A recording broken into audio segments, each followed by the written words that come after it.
So the next thing I'd like to talk to you about is when you're cutting a die set like this, and this is a really lovely set of daisies and leaves and little centres to the flowers, and it can be very time consuming if you're going to cut every single flower individually and every single leaf individually. So I just want to talk to you a little bit about multiple cutting at the same time. All right, so we can put through 2 different colours of card, so you might want green for the leaves and a paler colour for the flowers, and then we can cut multiple shapes all at the same time.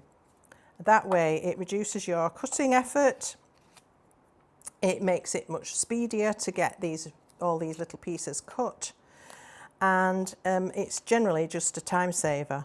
However, I do want to give you one little word of warning.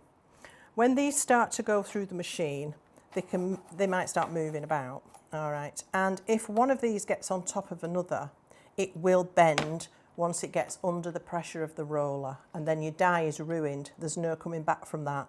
So it is really important that you tape these down.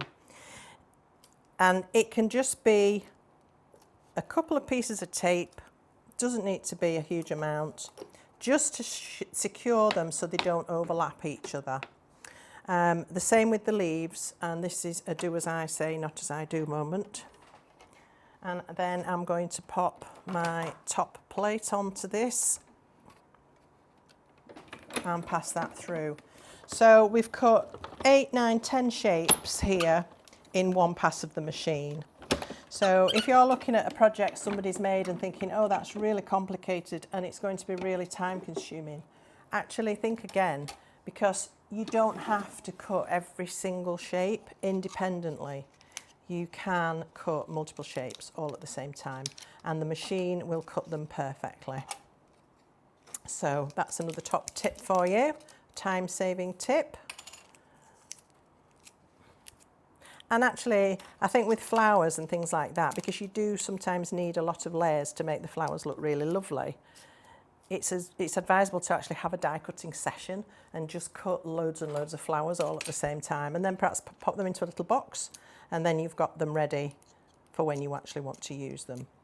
So you'll notice I'm having to poke these out because they're stuck into the die quite firmly. And again, that's not a problem. It's not that there's something wrong. It's just that they need a bit of encouragement to pop out from the die. So we've got all those lovely flowers now, and then we can also see that we've got lots of leaves all cut as well. So you can cut multiple dies, multiple colours, just space them out on your platform and make sure they're not going to overlap.